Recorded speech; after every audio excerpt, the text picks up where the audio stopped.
નમસ્કાર વિદ્યાર્થી મિત્રો, ધોરણ 12 સાયન્સ રસાયણ વિજ્ઞાન ભાગ 1માં સવર્ગ સંયોજનો પાઠની અંદર આપણે 2 લેક્ચર સમજ્યા હતા. સૌપ્રથમ પાઠની પ્રસ્તાવના અને ત્યારબાદ સવર્ગ સંયોજનોને સમજાવતો વર્નરનો સિદ્ધાંત આપણે સમજ્યા હતા. પાઠની અંદર હવે સવર્ગ સંયોજનોને લગતા કેટલાક અગત્યના પર્યાયો વિશે આપણે સમજવાનું છે. કેટલીક અગત્યની વ્યાખ્યાઓ આપણે સમજવાની છે.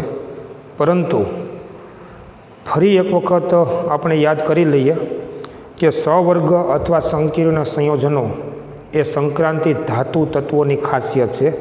અર્થાત સંક્રાંતિ ધાતુ તત્વો જે છે એ જ આ પ્રકારના સંયોજનો બનાવી શકે છે. કારણ કે સંક્રાંતિ ધાતુ તત્વો જ ખરેખર 2 પ્રકારની સંયોજકતા ધરાવે છે. આપણે વર્નરના સિદ્ધાંતમાં સમજ્યા તે પ્રમાણે. અને 2 પ્રકારની સંયોજકતા ધરાવે છે એનું કારણ કે એની ઇલેક્ટ્રોન રચના એવા પ્રકારની છે. એટલા માટે આપણે આવર્ત કોષ્ટકના અભ્યાસમાં તમને યાદ છે કે એસ અને પી વિભાગની વચ્ચે ડી વિભાગના તત્વોનું સ્થાન છે.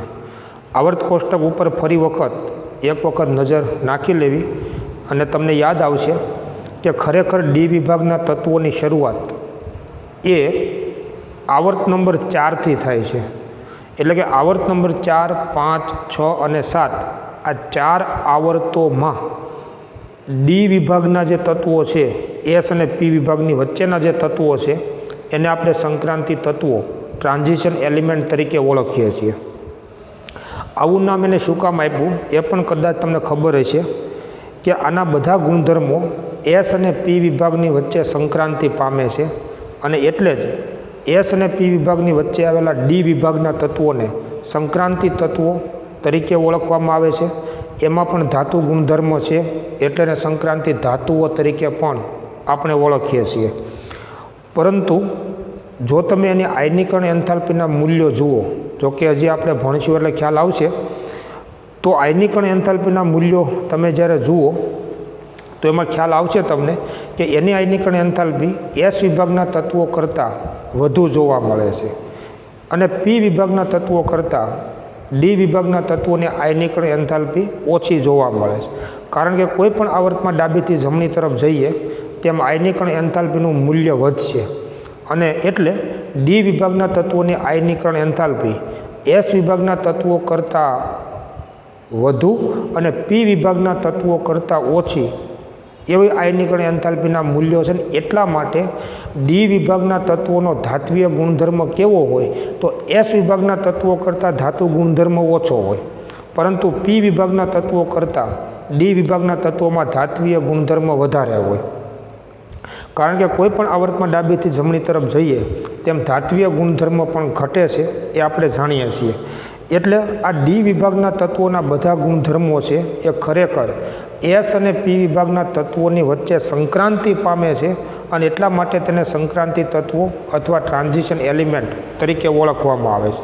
જો તમે તેની ઇલેક્ટ્રોન રચના જો તમે તપાસો તો આપણે જ્યારે ડી અને એફ વિભાગના તત્વોનો જ્યારે આપણે અભ્યાસ કરશું ત્યારે તો આ વાતને ખાસ રીતે આપણે સમજવાની છે. પરંતુ આવર્ત નંબર 4માં રહેલા જે તત્વો છે, આવર્ત નંબર 4માં રહેલા તત્વો, તો ડી વિભાગના આવર્ત નંબર 4માં રહેલા તત્વો તમે જુઓ તો સ્કેન્ડિયમ 21થી શરૂ કરી અને ઝિંક 30 સુધીના તત્વોનો સમાવેશ થાય છે. આવર્ત નંબર 5માં જો તમે જુઓ તો આવર્ત નંબર 5માં ઇટ્રિયમ 39થી શરૂ કરી અને કેડમિયમ 48 સુધીના 10 તત્વો એ આવર્ત નંબર 4માં ડી વિભાગની અંદર છે. અને આવર્ત નંબર 6માં જો તમે જુઓ તો આવર્ત નંબર 6ની અંદર લેન્થેનમ 57 આ એક તત્વ અને હાફનિયમ 72થી શરૂ કરી અને છેલ્લે મર્ક્યુરી 80 સુધીના આ 10 તત્વો એ આવર્ત નંબર 6માં જોવા મળે છે. એમ આવર્ત નંબર 7માં પણ તમે જોઈ શકશો. આ આવર્ત નંબર 6માં લેન્થેનમ 57 એક જ તત્વ ડી વિભાગનું છે. પછી તમે યાદ કરો 58થી 71 સુધીના જે તત્વો છે ને એ એફ વિભાગના તત્વો કહેવાય, જેને આપણે લેન્થેનોઇડ શ્રેણી તરીકે પણ આપણે ઓળખતા હતા. અને વળી પાછું હાફ નિયમ 72થી શરૂ કરી અને મર્ક્યુરી 80 સુધીના જે 9 તત્વો છે એમાં છેલ્લો ઇલેક્ટ્રોન ડી કક્ષકમાં ભરાય છે, એટલે એને ડી વિભાગના તત્વો તરીકે આપણે ઓળખીએ છીએ. આ બધા તત્વોની જો તમે ઇલેક્ટ્રોન રચના તમે તપાસો એટલે તમને ખ્યાલ આવશે કે એની ઇલેક્ટ્રોન રચનામાં અંદરની ડી કક્ષકોમાં ઇલેક્ટ્રોનની ગોઠવણી થાય છે. અને ડી કક્ષકમાં ઇલેક્ટ્રોનની ગોઠવણી થાય છે એટલે જ એને ડી વિભાગના તત્વો તરીકે ઓળખવામાં આવે છે. દાખલા તરીકે આવર્ત નંબર 4ના તમે જો બધા તત્વો જુઓ ને તો આ બધા જ તત્વોની ઇલેક્ટ્રોન રચનામાં બધા ઇલેક્ટ્રોન અંદરની 3D કક્ષકમાં ઉમેરાય છે. જો આવર્ત નંબર 4 છે એટલે તમે યાદ કરો કે બાહ્યતમ કોષનો મુખ્ય ક્વોન્ટમાંક તો 4 હોય, ચોથા શક્તિ સ્તર હોય બાહ્યતમ કોષના અથવા સંયોજકતા કોષના ઇલેક્ટ્રોન એ ચોથા શક્તિ સ્તરમાં હોય. પરંતુ સ્કેન્ડિયમ 21થી શરૂ કરી અને ઝિંક 30 સુધીના આ 10 ઇલેક્ટ્રોન અંદરની 3D કક્ષકમાં ઉમેરાય છે એટલે એને ડી વિભાગના તત્વો તરીકે ઓળખવામાં આવે. એમ આના બધા ઇલેક્ટ્રોન અંદરની 4D કક્ષકમાં ઉમેરાય, આના બધા ઇલેક્ટ્રોન અંદરની 5D કક્ષકમાં ઉમેરાય. કેમ કે આમાં આવર્ત નંબર 5 છે તો એના સંયોજકતા ઇલેક્ટ્રોન શક્તિ સ્તર નંબર 5માં હોય. અને તમે ઇલેક્ટ્રોન રચના વખતે પણ સમજ્યા છો કે 4s કક્ષક પહેલાં ભરાઈ જાય અને પછી 3D કક્ષક ભરાય. આમાં તમે યાદ કરો 5s કક્ષક પહેલાં ભરાઈ જાય અને પછી અંદરની 4D કક્ષક ભરાય. આમાં 6s કક્ષક પહેલાં ભરાઈ જાય 2 ઇલેક્ટ્રોનથી અને પછી 10 ઇલેક્ટ્રોન અંદરની 5D કક્ષકમાં ઉમેરાય છે, એટલે આ બધાને ડી વિભાગના તત્વો તરીકે આપણે ઓળખીએ છીએ. જો તમે આ બધાની ઇલેક્ટ્રોન રચના તમે તપાસો તો આમાં 3D, આમાં 4D કે આમાં 5D કક્ષક અપૂર્ણ પણ હોય. કેટલાક તત્વોમાં પૂર્ણ ભરાયેલી હોય પરંતુ મોટાભાગના તત્વોમાં આ અંદરની ડી કક્ષક અપૂર્ણ જોવા મળે. કારણ કે તમને યાદ છે કે ડી કક્ષકમાં વધુમાં વધુ 10 ઇલેક્ટ્રોનની ગોઠવણી થઈ શકે. એટલે સંક્રાંતિ તત્વોની જુદા જુદા સમયે વ્યાખ્યા આપવામાં આવી છે. અને કોને કહેવાય સંક્રાંતિ તત્વો? તો જે તત્વોની ઇલેક્ટ્રોન રચના દરમિયાન જો ડી કક્ષક અપૂર્ણ રહેતી હોય તો તેને સંક્રાંતિ તત્વો તરીકે ઓળખવામાં આવે છે. પછી ડી કક્ષક 3D હોય તોય ભલે, 4D હોય તોય ભલે, 5D હોય તોય ભલે. જે તત્વોની ઇલેક્ટ્રોન રચના દરમિયાન જો ડી કક્ષક અપૂર્ણ રહેતી હોય તો તેને સંક્રાંતિ તત્વો અથવા ટ્રાન્ઝિશન એલિમેન્ટ તરીકે ઓળખવામાં આવે છે. આધુનિક વ્યાખ્યામાં એવું પણ જણાવવામાં આવ્યું કે માત્ર ને માત્ર ઇલેક્ટ્રોન રચના દરમિયાન નહીં, પણ જ્યારે કોઈ પણ એ સંક્રાંતિ ધાતુ આયન બનાવે, કોઈ એક એની ઊંચી ઓક્સિજન અવસ્થા પ્રાપ્ત કરે અને ત્યારે પણ જો ડી કક્ષક અપૂર્ણ રહેતી હોય, ઇલેક્ટ્રોનથી પૂર્ણ ભરાયેલી ન હોય, તો એવા સંજોગોમાં પણ એને સંક્રાંતિ તત્વ અથવા ટ્રાન્ઝિશન એલિમેન્ટ તરીકે તેને ઓળખવામાં આવે. એટલે જોકે કોને કહેવાય સંક્રાંતિ તત્વો અને આમાં આ વ્યાખ્યાનું પાલન કયા કયા તત્વો કરે છે એ બધું હજી આપણે ડી અને એફ વિભાગના તત્વોમાં ભણીશું. અત્યારે મારે તમને એટલું સમજાવવું છે કે આ જે સંકીર્ણ સંયોજનો અથવા સવર્ગ સંયોજનો જે છે એ ખરેખર આ સંક્રાંતિ તત્વોનો ગુણધર્મ છે. અને સંક્રાંતિ તત્વો કોને કહેવાય એની ડેફિનેશન એવી આપવામાં આવી છે ઇલેક્ટ્રોન રચનાને આધારે કે જો કોઈ તત્વની ઇલેક્ટ્રોન રચના દરમિયાન, એટલે કે સ્થાયી અવસ્થાની ઇલેક્ટ્રોન રચના દરમિયાન જો ડી કક્ષક અપૂર્ણ રહેતી હોય તો એને સંક્રાંતિ તત્વ ગણવાનું. ઘણી બધી વખત આયન બનાવતી વખતે કે સંયોજન બનાવતી વખતે જો ડી કક્ષક અપૂર્ણ રહેતી હોય તો તેને પણ સંક્રાંતિ તત્વ તરીકે ઓળખવામાં આવે છે, ટ્રાન્ઝિશન એલિમેન્ટ તરીકે ઓળખવામાં આવે, જે તેની આધુનિક વ્યાખ્યા છે.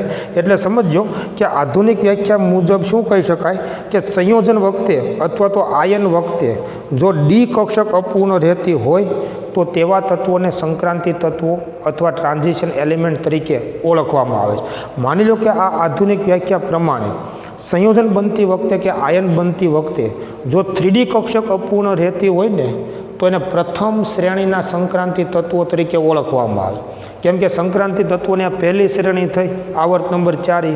આવર્ત નંબર 1, 2 કે 3માં તો ડી વિભાગ હોતો જ નથી, આપણે જાણીએ છીએ. એટલે જો સંયોજન બનતી વખતે કે આયન બનતી વખતે જો 3D કક્ષક અપૂર્ણ રહેતી હોય તો તેને પ્રથમ શ્રેણીના સંક્રાંતિ તત્વો તરીકે ઓળખવામાં આવે. આધુનિક વ્યાખ્યા પ્રમાણે સંયોજન બનાવતી વખતે કે આયન વખતે જો 4D કક્ષક અપૂર્ણ રહેતી હોય તો તેને દ્વિતીય શ્રેણીના સંક્રાંતિ તત્વો તરીકે ઓળખવામાં આવે.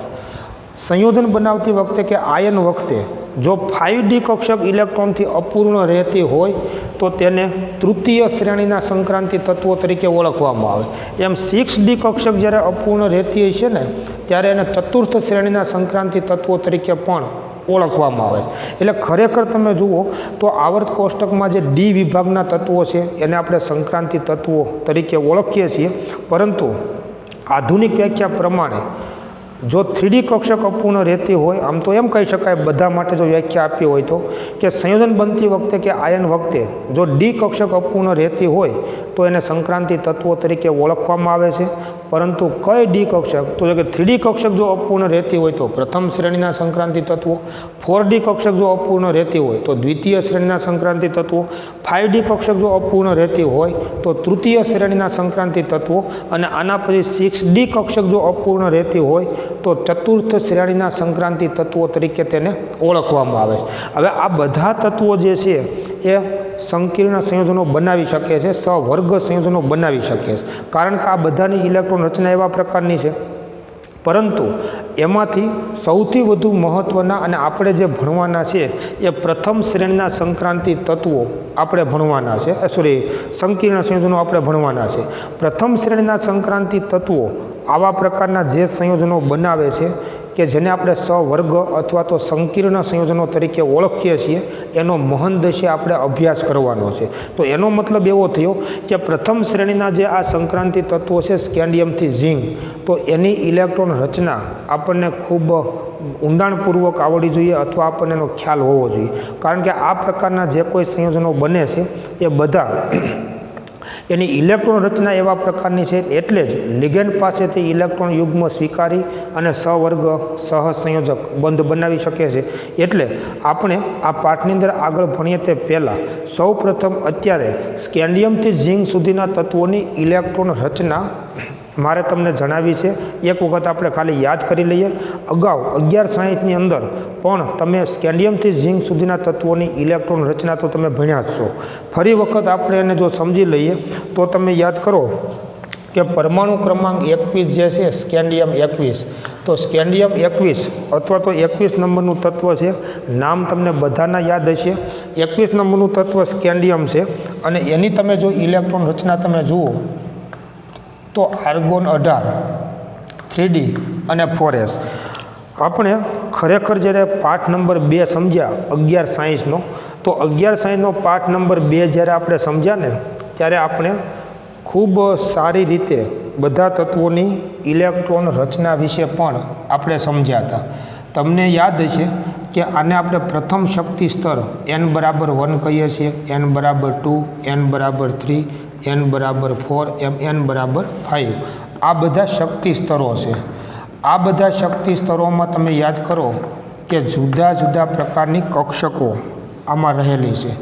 પ્રથમ શક્તિ સ્તરમાં એક જ કક્ષક છે 1s કક્ષક છે, બીજા શક્તિ સ્તરમાં 2s અને 2p કક્ષક છે, ત્રીજા શક્તિ સ્તરમાં 3s, 3p અને 3d કક્ષક છે, એમ ચોથા શક્તિ સ્તરમાં 4s કક્ષક છે, 4p કક્ષક છે, 4d કક્ષક છે અને 4f કક્ષક છે, એમ પાંચમા શક્તિ સ્તરમાં હવે તમે સમજી શકશો। વિચારો થોડુંક કે સ્કેન્ડિયમ 21 જે છે ને એની ઇલેક્ટ્રોન રચનામાં આપણે આમ લખીએ છીએ। ખરેખર તમે જુઓ તો તમે આ બધી કક્ષકોનો સાપેક્ષ શક્તિ ક્રમ પણ તમે સમજ્યા છો કે 1s કરતાં 2s કક્ષકની શક્તિ વધુ હોય, 2s કરતાં 3sની વધુ છે, 2pની વધુ છે, 2p કરતાં 3s કક્ષકની શક્તિ વધુ છે, 3s કરતાં 3p કક્ષકની શક્તિ વધુ છે, અને 3p કક્ષક કરતાં તમે યાદ કરો 4s કક્ષકની શક્તિ વધારે છે, અને એના કરતાં વધારે 3d કક્ષકની શક્તિ વધારે છે। આહુભાવના સિદ્ધાંત પ્રમાણે કક્ષકોનો જે સાપેક્ષ શક્તિ ક્રમ જે આપણે સમજ્યા એ તમને કદાચ યાદ હશે, અને એ જ પ્રમાણે ઇલેક્ટ્રોન છે એની ગોઠવણી થાય છે। તો તમે યાદ કરો કે 18 ઇલેક્ટ્રોન કેવી રીતે ગોઠવાય છે, તો 1sમાં 2 ઇલેક્ટ્રોન, 2sમાં 2 ઇલેક્ટ્રોન, 2pમાં 6 ઇલેક્ટ્રોન, આ 10 થયા। હજુ 3sમાં 2 ઇલેક્ટ્રોન અને 3pમાં 6 ઇલેક્ટ્રોન, 18 થઈ ગયા। આ 18 ઇલેક્ટ્રોન જે છે ને એ આર્ગોનની ઇલેક્ટ્રોન રચના થઈ. એટલે 1s માં 2 ઇલેક્ટ્રોન, 2s માં 2 ઇલેક્ટ્રોન, 2p માં 6 ઇલેક્ટ્રોન, 3s માં 2 અને 3p માં 6. જો અત્યારે તમે જુઓ તો ત્રીજા શક્તિ સ્તરમાં અષ્ટક પૂર્ણ કહેવાય. અને આપણે એવું સમજ્યા હતા કે જો બાહ્યતમ કોષમાં અષ્ટક પૂર્ણ થાય તો નવો ઇલેક્ટ્રોન નવા શક્તિ સ્તરમાં ઉમેરાય. આ બધું જે આપણે 11 સાયન્સમાં સમજ્યા હતા એને તમે યાદ કરજો. એટલે અહીંયા આગળ ત્રીજા શક્તિ સ્તરમાં હવે 8 ઇલેક્ટ્રોન થઈ ગયા. તો હવે 19મો ઇલેક્ટ્રોન 4s કક્ષકમાં જશે. પોટેશિયમ 19 નંબરનું જે તત્વ છે એનો ઇલેક્ટ્રોન ક્યાં જશે તો કે 4s કક્ષકમાં. એટલે 4s1 18 આર્ગોનની ઇલેક્ટ્રોન રચના આ જે મેં લખી છે અહીં સુધીની, તો આ ઇલેક્ટ્રોન રચના આર્ગોનની થઈ. 1s2, 2s2, 2p6, 3s2 અને 3p6 આ આર્ગોનની ઇલેક્ટ્રોન રચના થઈ. અને એને આપણે આવી રીતે આમ ટૂંકમાં લખીએ છીએ. હવે ક્યાં જશે તો 4s કક્ષકમાં. તો 19મો ઇલેક્ટ્રોન છે તમે યાદ કરો કે 4s કક્ષકમાં ઇલેક્ટ્રોન ઉમેરા છે. આ બધાનું કારણ સ્ક્રીનિંગ અસર જે આપણે અગાઉ સમજ્યા છીએ તે પણ છે. તો 19મો ઇલેક્ટ્રોન 4s કક્ષકમાં અને 20મો ઇલેક્ટ્રોન 20મું તત્વ કેલ્શિયમ, તો 20મો ઇલેક્ટ્રોન પણ 4s કક્ષકમાં જ ઉમેરા છે. એટલે વિચારો કે 18 ઇલેક્ટ્રોનની ગોઠવણી પૂરી થઈ ગયા પછી પોટેશિયમ તત્વનો 19મો ઇલેક્ટ્રોન અને કેલ્શિયમ તત્વનો 20મો ઇલેક્ટ્રોન છે એ 4s કક્ષકમાં ઉમેરા છે. તો પોટેશિયમ 19 અને કેલ્શિયમ 20 આ બંને S વિભાગના તત્વો કહેવાય.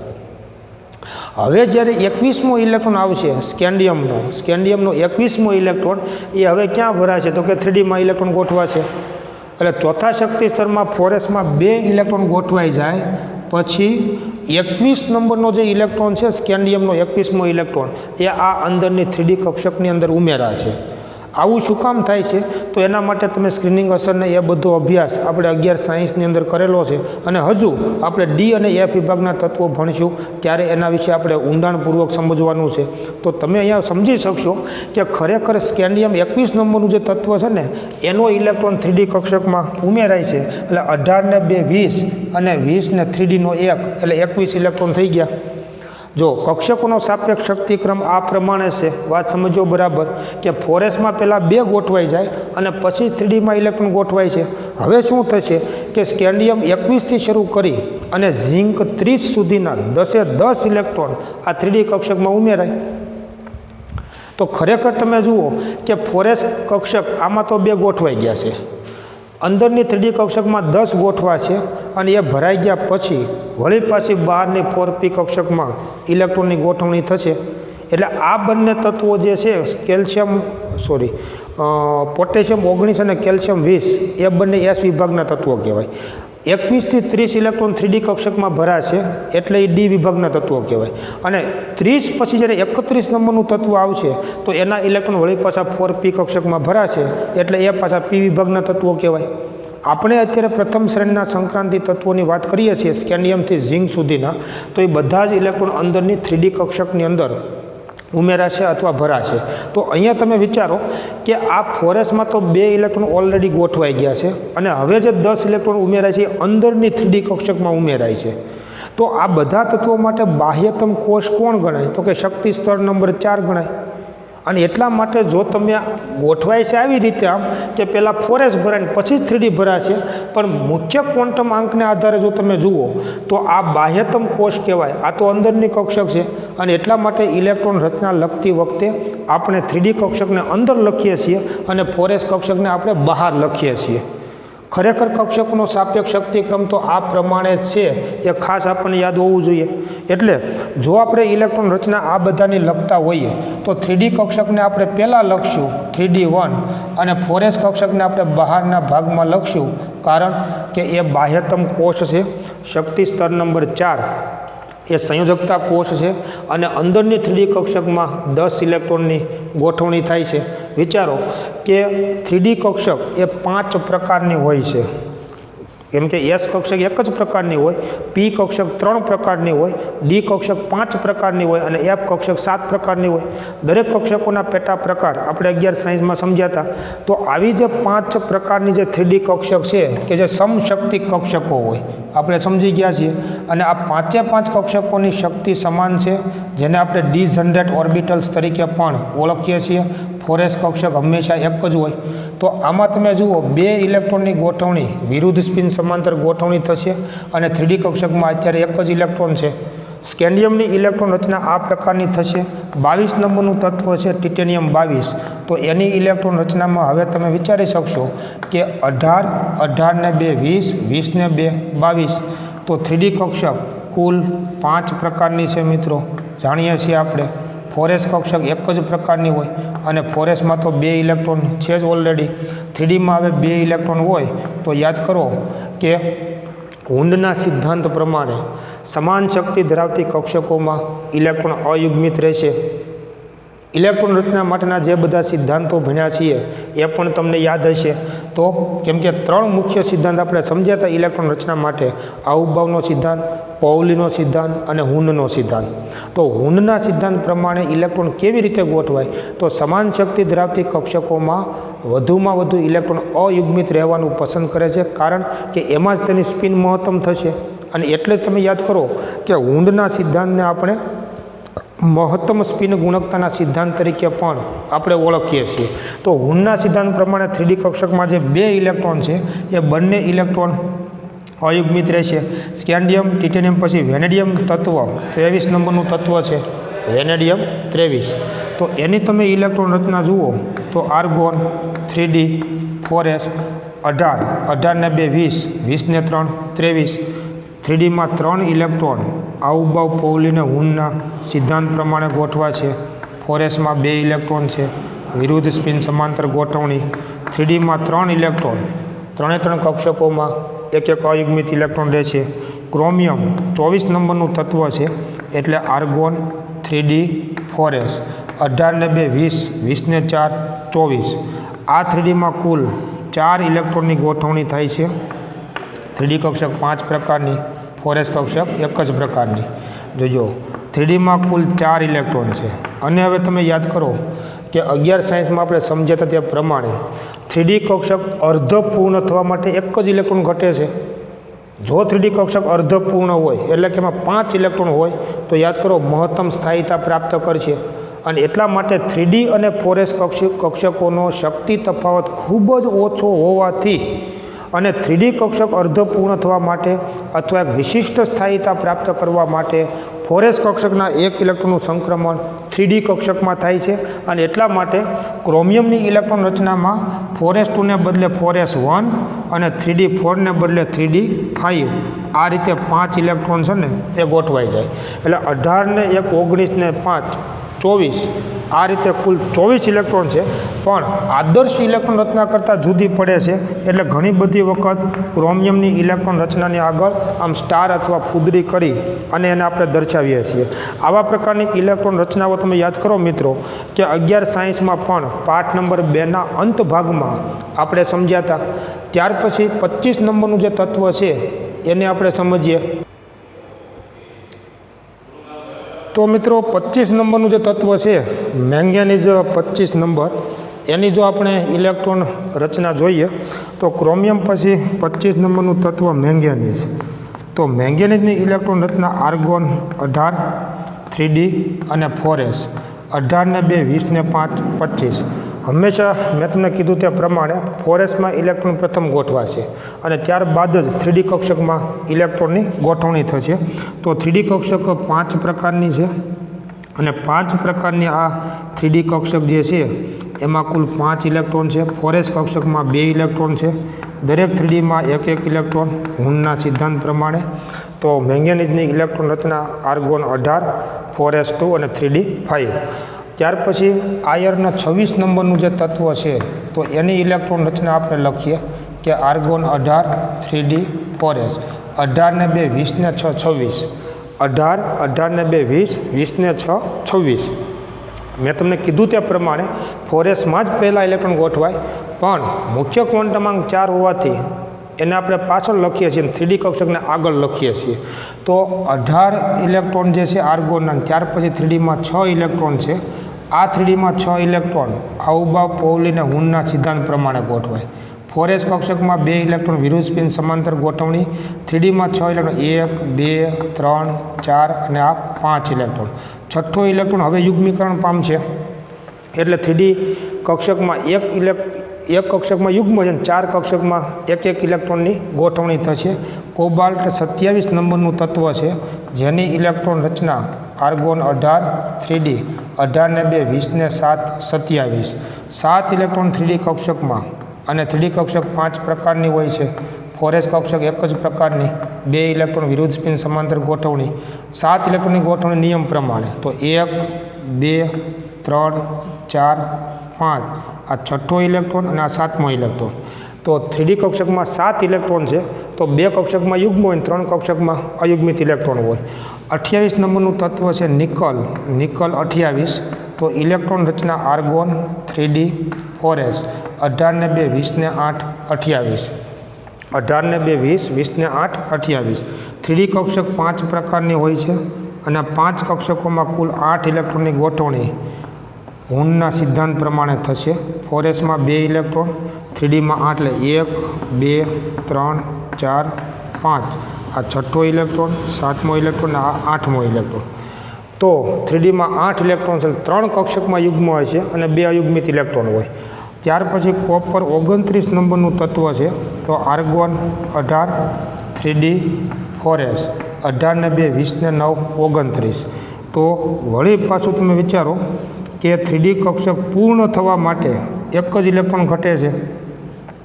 જો 3Dમાં 10 ઇલેક્ટ્રોન હોય તો એને પૂર્ણ કક્ષક કહેવાય, અને પૂર્ણ થવામાં એક જ ઇલેક્ટ્રોન ઘટે. જો 3D કક્ષક પૂર્ણ હોય તો એમાં સ્થાયીતા સૌથી વધુ હોય. આપણે 11 સાયન્સમાં ભણ્યા હતા કે કોઈ પણ કક્ષક ખાલી હોય અથવા અર્ધપૂર્ણ ભરાયેલી હોય અથવા પૂર્ણ ભરાયેલી હોય તો એવા સંજોગોમાં સ્થાયીતા સૌથી વધુ જોવા મળે છે. એટલે અહીંયા આગળ 3D કક્ષક પૂર્ણ થવા માટે એક જ ઇલેક્ટ્રોન ઘટે છે, અને વધુમાં 4s અને 3D કક્ષક વચ્ચેનો શક્તિ તફાવત ખૂબ જ ઓછો હોય. જો અહીંયા જે તફાવત છે ને, આ તફાવત એટલો તફાવત અહીંયા હોતો નથી.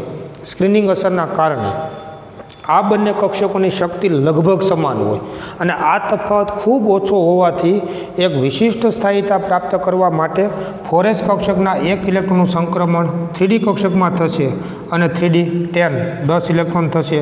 તો 10 ઇલેક્ટ્રોનની ગોઠવણી નિયમ પ્રમાણે દરેક કક્ષકમાં 2 ઇલેક્ટ્રોન ગોઠવા છે, એટલે 3D 10 અને 4sમાં એક જ ઇલેક્ટ્રોન જોવા મળશે. ત્યાર પછી 30 નંબરનું તત્વ ઝિંક, અને અહીંયા પણ આપણે યાદ કરી લઈએ કે આ જે કોપરની ઇલેક્ટ્રોન રચના છે એ આદર્શ ગોઠવણી કરતાં જુદી છે, એટલે એની સામે પણ ઘણી બધી વખત સ્ટાર અથવા ફૂદડી કરી અને એની ઇલેક્ટ્રોન રચના ક્રોમિયમની જેમ જ દર્શાવવામાં આવે છે. ઝિંકની ઇલેક્ટ્રોન રચના તમે જુઓ તો આર્ગોન 18 3D 4s 18 ને 2 20 20 ને 10 30. તો 3Dમાં 10 ઇલેક્ટ્રોન હુનના સિદ્ધાંત પ્રમાણે ગોઠવા છે. 4sમાં 2 ઇલેક્ટ્રોન, એટલે દરેક કક્ષકમાં ઇલેક્ટ્રોન યુગ્મ જોવા મળશે અથવા દરેક કક્ષકમાં 2 ઇલેક્ટ્રોન ગોઠવણી થશે. આ રીતે ઝિંક જે છે એની ઇલેક્ટ્રોન રચનામાં 3D કક્ષક પૂર્ણ ભરાયેલી છે. હવે તમે વિચારો 31 નંબરનું જ્યારે તત્વ આવશે ગેલિયમ 31, તો 31 નંબરના તત્વનો ઇલેક્ટ્રોન 3D ભરાઈ ગયા પછી આ 3Dમાં 10 ગોઠવાઈ ગયા પછી હવે ક્યાં ગોઠવાય? 4p કક્ષકમાં, અને એટલા માટે એ p વિભાગનું તત્વ કહેવાય. અને એ પ્રમાણે આગળ ઉપર ઇલેક્ટ્રોન રચના તમે જોઈ શકો છો. મૂળ તમે વિચારો આ જે બધી મેં ઇલેક્ટ્રોન રચના લખી એ સ્કેન્ડિયમ 21 થી ઝિંક 30 સુધીના તત્વોની ઇલેક્ટ્રોન રચના છે, અને આને આપણે પ્રથમ શ્રેણીના સંક્રાંતિ તત્વો તરીકે આપણે ઓળખીએ છીએ. આ બધી ઇલેક્ટ્રોન રચનામાં તમે જોઈ શકો છો કે એની સ્થાયી અવસ્થાની અથવા તો ભૂમિતલ અવસ્થાની ઇલેક્ટ્રોન રચના છે, અને આ સ્થાયી ઇલેક્ટ્રોન રચનામાં તમે જોઈ શકો છો કે આ બધા તત્વોમાં ડી કક્ષક અપૂર્ણ ભરાયેલી છે.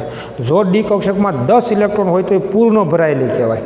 પરંતુ આ બધા તત્વો તમે જુઓ scandium, titanium, vanadium, chromium, manganese, iron, cobalt અને નિકલ, તો આ બધા તત્વોમાં ડી કક્ષક અપૂર્ણ ભરાયેલી છે, માટે તેને સંક્રાંતિ તત્વો કહેવાય. પણ મૂળ વ્યાખ્યા પ્રમાણે કોપર અને ઝિંકની ડી કક્ષક પૂર્ણ ભરાયેલી છે. તો મૂળ વ્યાખ્યા પ્રમાણે કોપર અને ઝિંકને સંક્રાંતિ તત્વ ગણવામાં આવે નહીં.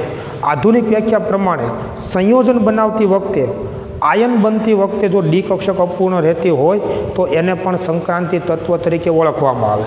એટલે જો કોપર Cu+2 ઇલેક્ટ્રોન રચના પ્રાપ્ત કરે અને ઝિંક Zn+2 જો ઇલેક્ટ્રોન રચના પ્રાપ્ત કરે, આયન બનાવે, તો Cu+2ની ઇલેક્ટ્રોન રચના તમે તપાસો તો કોપર છે ને એ 2 ઇલેક્ટ્રોન ગુમાવશે, જો કોપર છે એ 2 ઇલેક્ટ્રોન ગુમાવશે તો એક 4s જશે એટલે 0 અને એક 3d જશે તો 3d 9. જો 3dમાં 9 ઇલેક્ટ્રોન હોય તો હવે એ અપૂર્ણ કહેવાય.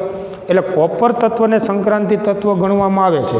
પરંતુ ઝીંકની જે આ ઓક્સિજન અવસ્થા +2 છે એમાં જો એ 2 ઇલેક્ટ્રોન ગુમાવે તો તમે વિચારો એ 4s 2 ઇલેક્ટ્રોન ગુમાવશે પરંતુ 3dમાં તો 10 ઇલેક્ટ્રોન એમનેમ રહે છે. 4sના 2 ગુમાવશે. કેમ કે જ્યારે કોઈ પણ સંક્રાંતિ તત્વ ઇલેક્ટ્રોન ગુમાવે તો પેલા બાહ્યતમ કોષ કે સંયોજકતા કોષમાંથી ઇલેક્ટ્રોન ગુમાવશે. એટલે જો ઝીંક તત્વ 2 ઇલેક્ટ્રોન ગુમાવે તો 4s 2 જશે એટલે 4s 0 થાય અને 3dમાં 10 ઇલેક્ટ્રોન એમનેમ રહે છે.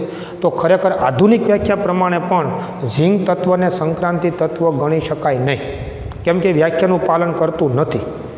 એટલે પ્રથમ શ્રેણીના સંક્રાંતિ તત્વોમાં છેલ્લું તત્વ ઝીંક એને સંક્રાંતિ તત્વ ગણવામાં આવતું નથી, કારણ કે તે વ્યાખ્યાનું પાલન કરતું નથી. પણ આવી પરિસ્થિતિ દરેક શ્રેણીની જોવા મળે છે.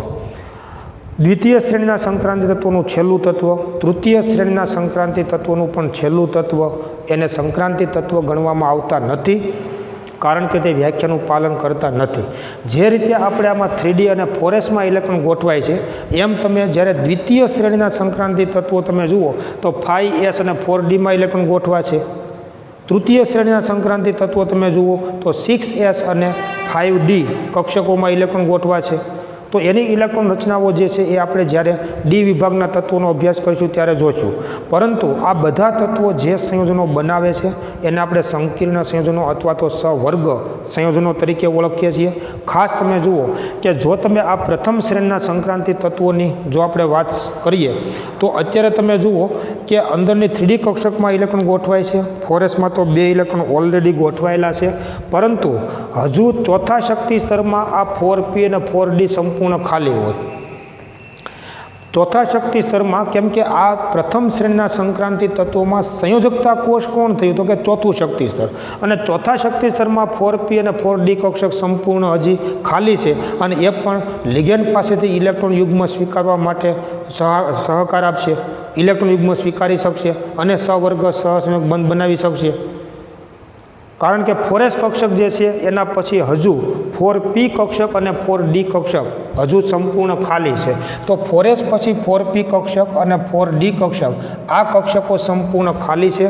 એક જ શક્તિ સ્તરની કક્ષકો છે, માટે શક્તિ તફાવત પણ ખૂબ જ ઓછો હોય. આ વાત આપણે સમજ્યા છીએ.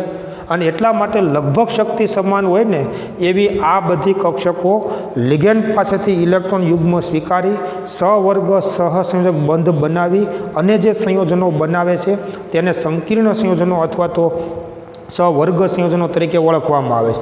એટલે આમાં તમે જુઓ કે કઈ કઈ કક્ષકો ભાગ લે તો આગળની 3D કક્ષક, 4s કક્ષક અને 4p કક્ષક, અથવા 4s કક્ષક, 4p કક્ષક અને 4d કક્ષક કે જે ખાલી છે તે લિગેન્ડ પાસેથી ઇલેક્ટ્રોન યુગ્મ સ્વીકારી સવર્ગ સહસંયોજક બંધ બનાવી અને જે સંયોજનો બનાવે છે તેને સંકીર્ણ અથવા સવર્ગ સંયોજનો તરીકે ઓળખવામાં આવે.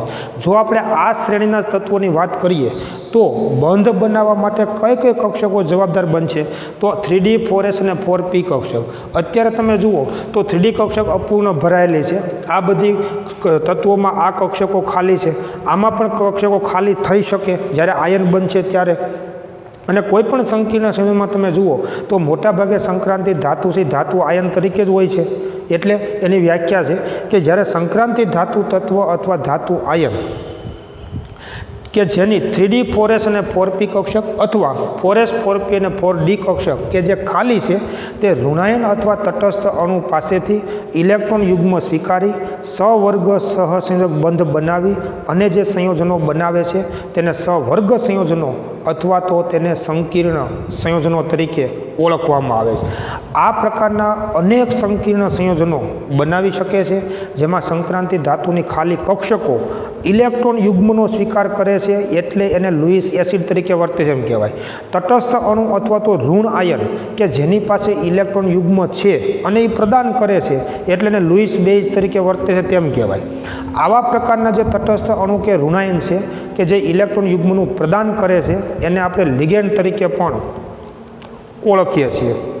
અને આવા લિગેન્ડ લુઈસ બેઝ તરીકે વર્તે તેમ કહી શકાય લુઈસની એસિડ બેઝ વ્યાખ્યા પ્રમાણે.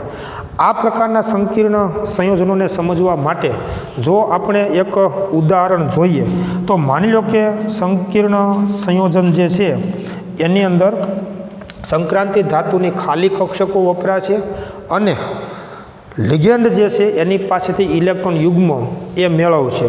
દાખલા તરીકે આપણે એક સંકીર્ણ આપણે જોઈએ કે દાખલા તરીકે માનો કે આવા પ્રકારનું સંકીર્ણ છે K2NiCl4.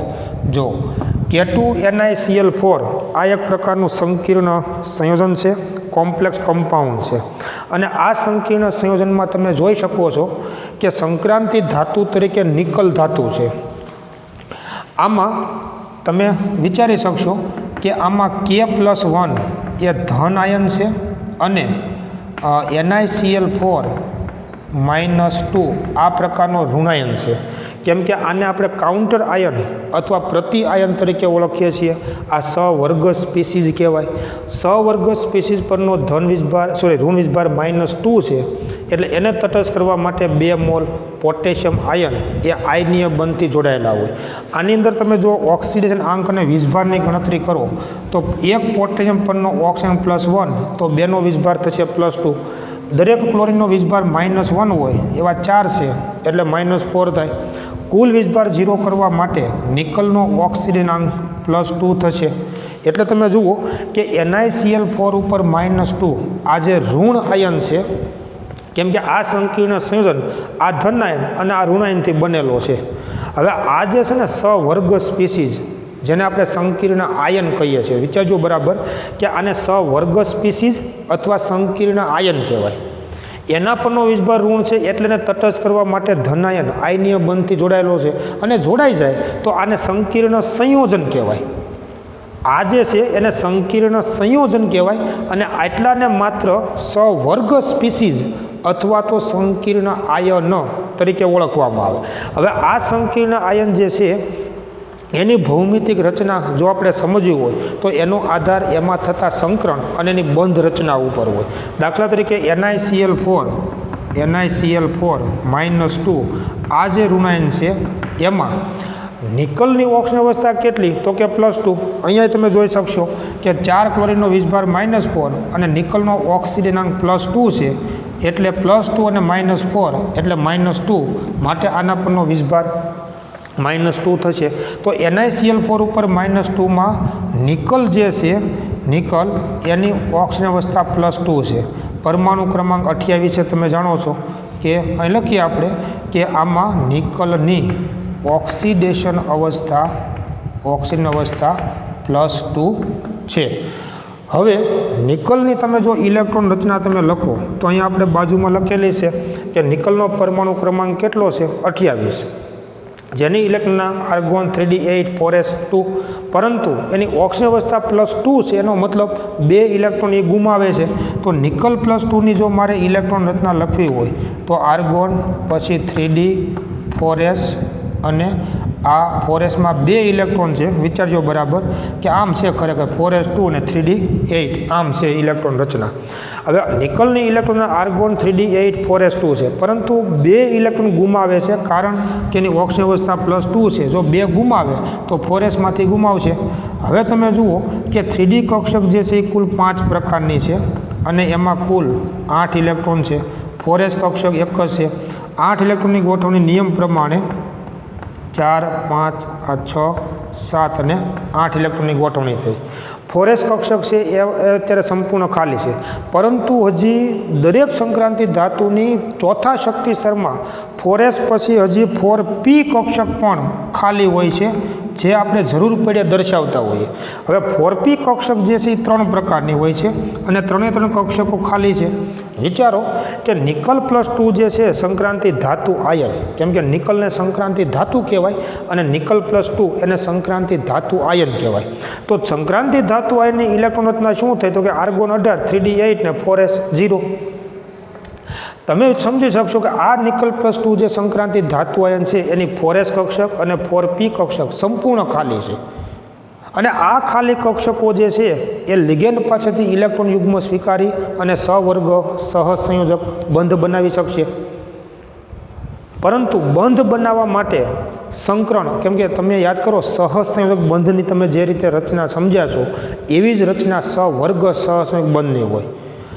બંધ બનાવવા માટે આ ચારે ચાર કક્ષકો કે જેમની શક્તિ લગભગ સમાન છે એવી ચાર કક્ષકોનું સંમિશ્રણ થઈ અને સમાન શક્તિ અને સમાન આકાર ધરાવતી નવી ચાર સંકર કક્ષકો ઉત્પન્ન થાય.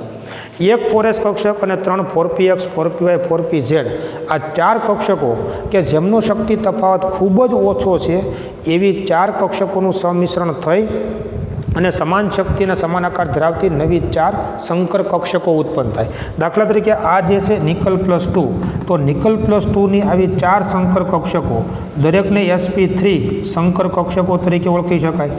અને આવી ચાર sp3 સંકર કક્ષકો કે જે સંપૂર્ણ ખાલી છે એ ચાર સમાન શક્તિ ધરાવતી કક્ષકો ઉત્પન્ન થાય છે.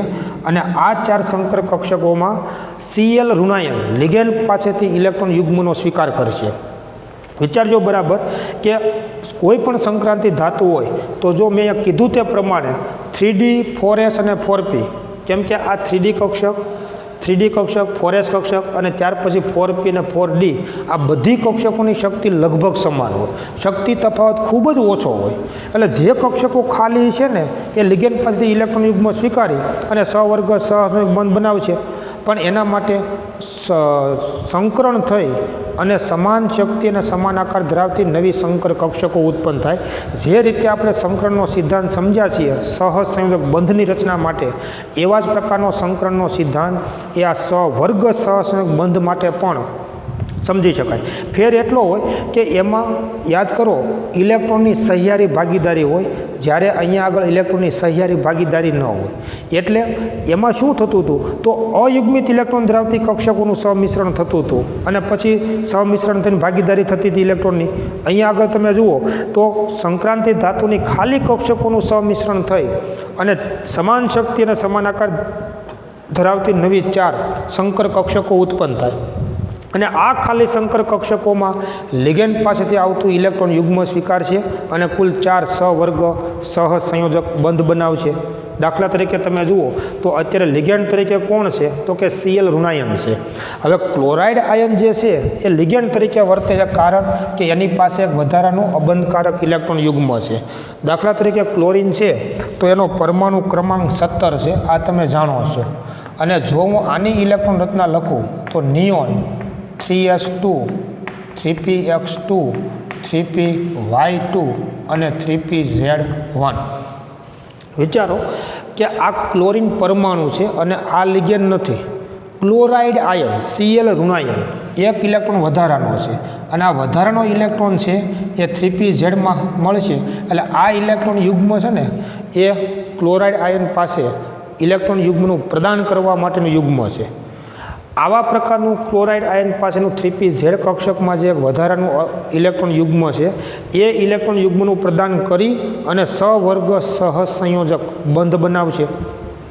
ભલે અત્યારે તમે જુઓ તો Cl ઋણાયનમાં અષ્ટક પૂર્ણ છે, વાત વિચારજો બરાબર. Cl ઋણાયનમાં જે છે એ અષ્ટક પૂર્ણ છે.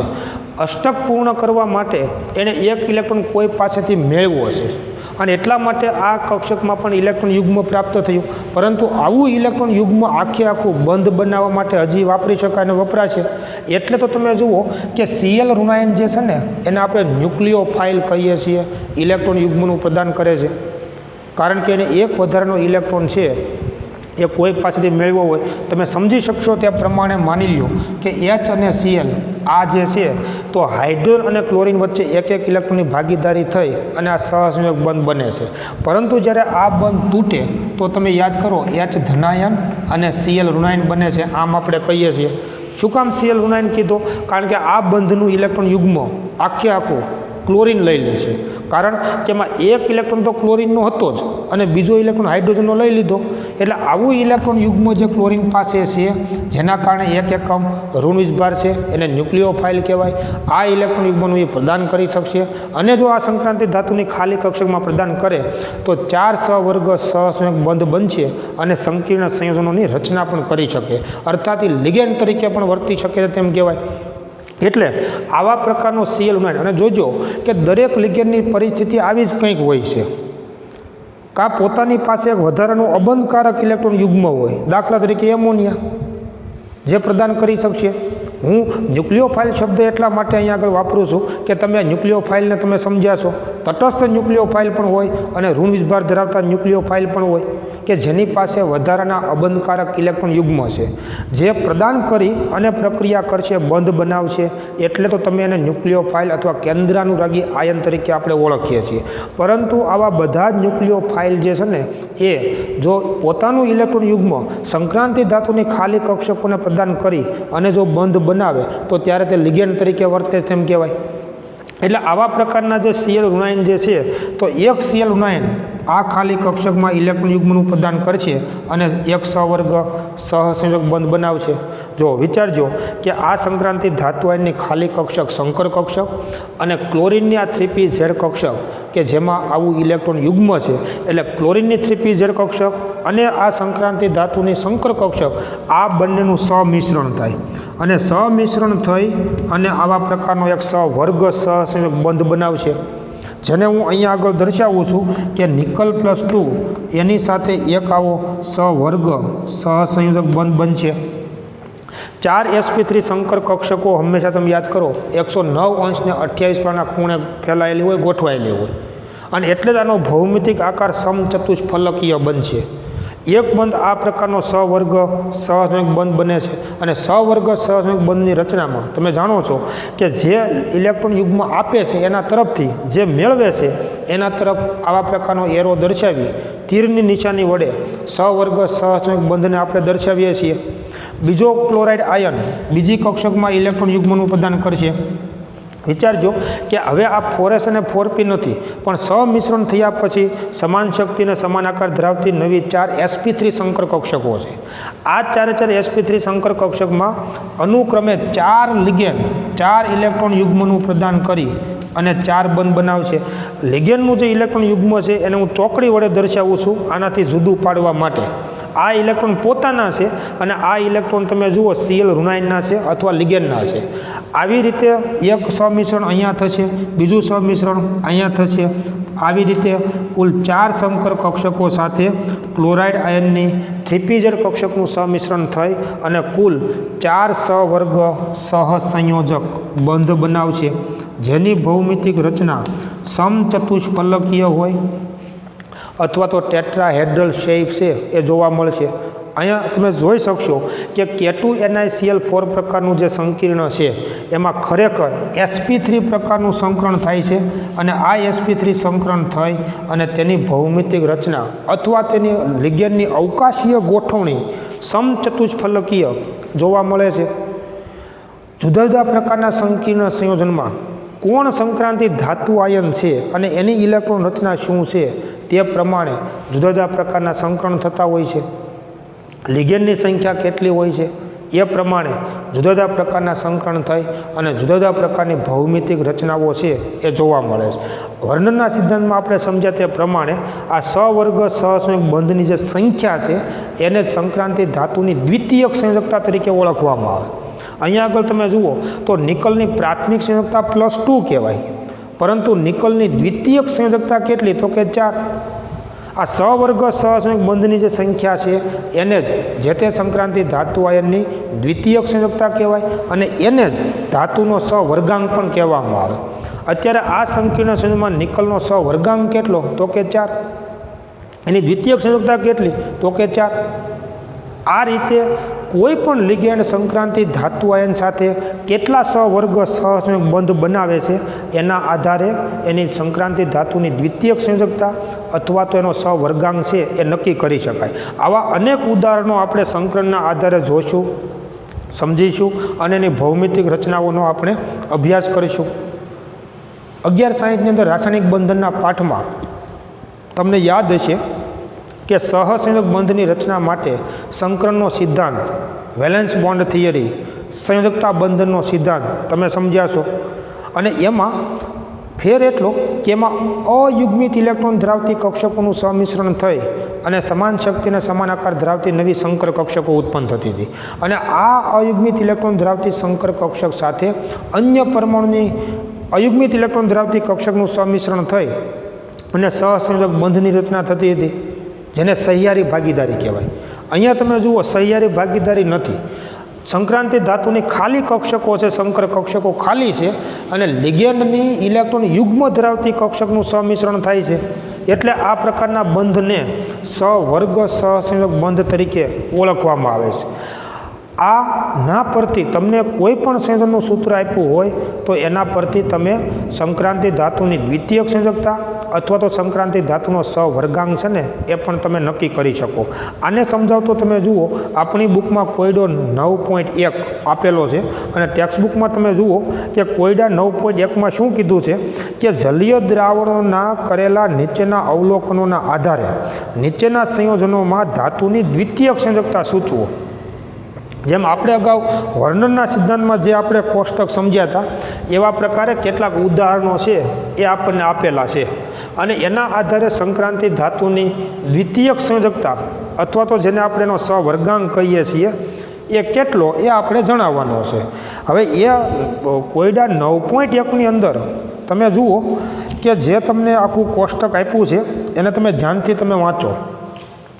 કોયડો 9.1ની અંદર જે કોષ્ટક આપેલું છે એમાં એક સૂત્ર આપ્યું છે, અને સામે જુઓ વધુ પ્રમાણમાં AgNO3 સાથે 1 મોલ સંયોજનો સાથે અવક્ષેપણ પામતા AgClના મોલની સંખ્યા આપી છે. તો અહીંયા આગળ હું આ સૂત્ર લખું છું કે palladium chloride PdCl2 4 mall NH3 અને AgClના અવક્ષેપ એના મોલ કેટલા. તો જો તમે આમાં સિલ્વર નાઇટ્રેટ તમે ઉમેરો, આની અંદર તમે જો AgNO3 તમે ઉમેરશો સિલ્વર નાઇટ્રેટ, તો આ દ્રાવણ છે ને એ 2 મોલ AgCl આપે છે એવું કીધું, તમે રકમમાં વાંચી જુઓ.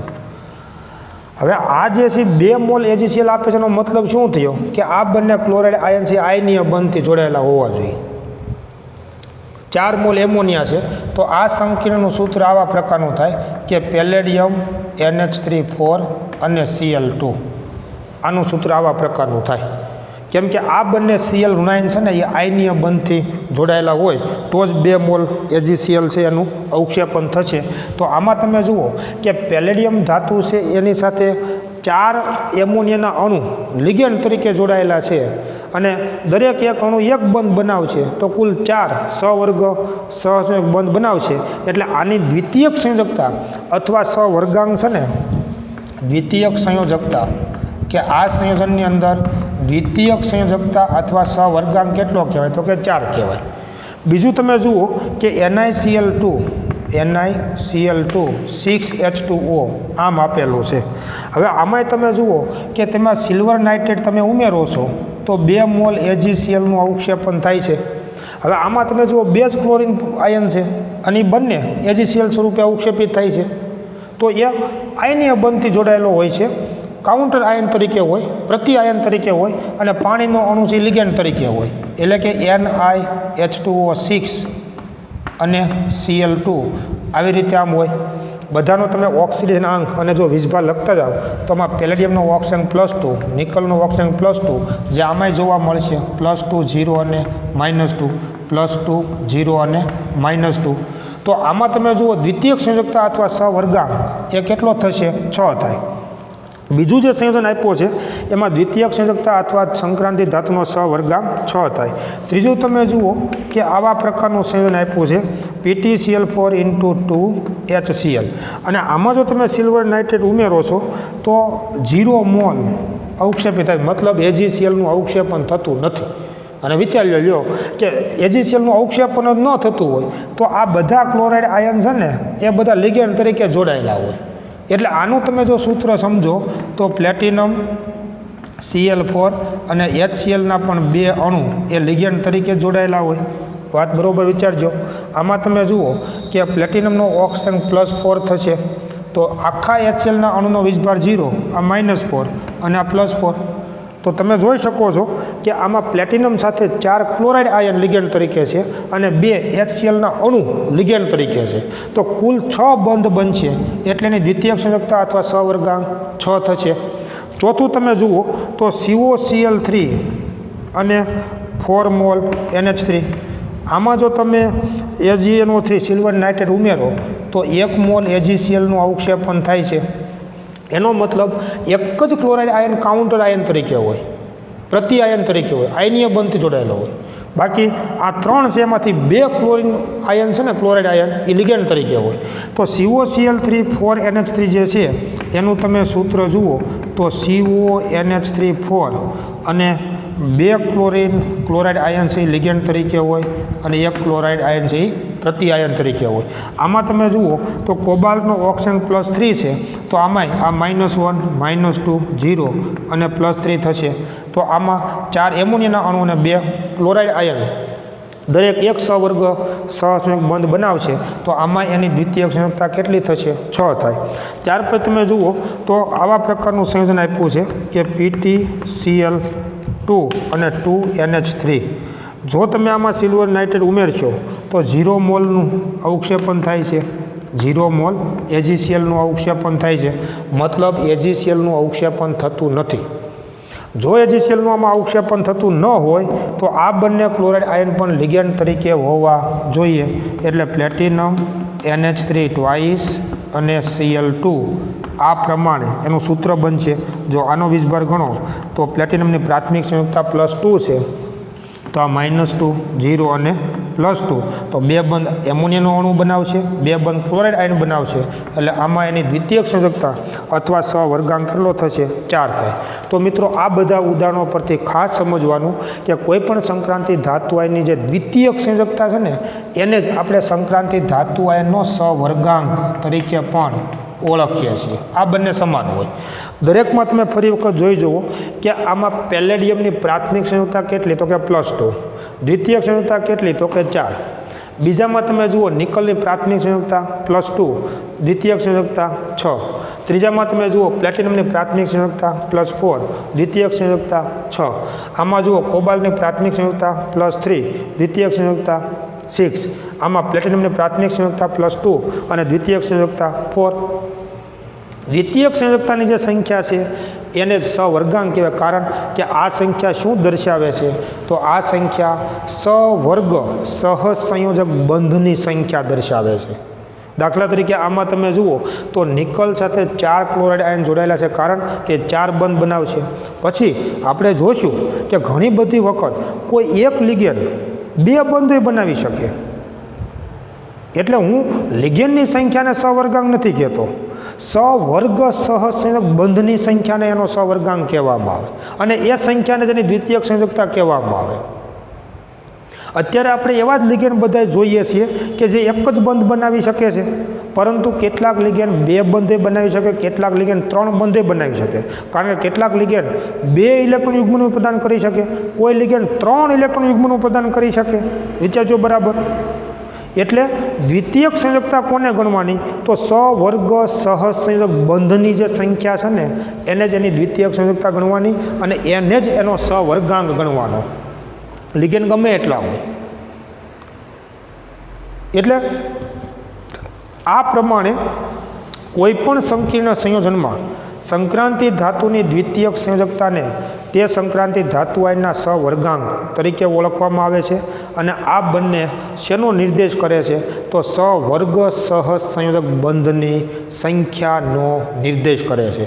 સંક્રાંતિ ધાતુ આયન સાથે સીધા જ જોડાયેલા કોઈ પણ સમૂહ હોય, આ સંક્રાંતિ ધાતુ આયન સાથે સીધા જ જોડાયેલા સમૂહોને વર્નરે દ્વિતીયક સંયોજકતા તરીકે એને ઓળખાવ્યા છે.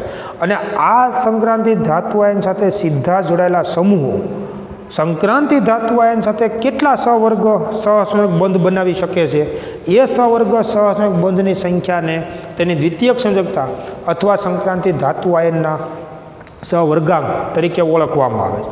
તો મિત્રો આ એક આપણી એક સમજૂતી માટે અહીંયા આગળ આપણે આટલો અભ્યાસ કર્યો. આ પાઠને સમજવા માટે આટલું જાણવું ખૂબ જરૂરી હતું. અને હવે આપણે જો તમે આટલું જાણતા કે સમજતા હો તો હવે એના ઉપરથી આપણે આ પાઠને સમજવા માટે કેટલાક અગત્યના પર્યાયો એ આપણે સમજીશું, જેમાં સહવર્ગ સ્પીસીઝ, મધ્યસ્થ પરમાણુ અથવા આયન, લિગેન્ડ, આ બધાને સમજીશું. અને પછી એમાં લિગેન્ડના પ્રકારોને આપણે ખાસ સમજવાનું સમજવાનું છે. તો કે આપણે આ ટેક્સ્ટ બુકની અંદર લિગેન્ડના પ્રકારોને સાવ ટૂંકમાં સમજાવી દીધું છે, પણ એટલું સમજવાથી આપણને ખબર પડવાની નથી. તો એને પણ ખૂબ આપણે ધ્યાનપૂર્વક અને યોગ્ય રીતે સમજવું પડશે. તો પાઠની અંદર ભલે તમને એક પેજમાં બધું લખેલું, પણ એક પેજને સમજવા માટે ઘણો બધો સમય જરૂરી છે, ઘણું બધું એને સમજવું જાણવું જરૂરી છે. એવા પ્રકારનો આખો આ પાઠ છે. એટલા માટે મિત્રો ખૂબ ધ્યાનથી સમજજો, ધ્યાનથી સમજવાનું છે.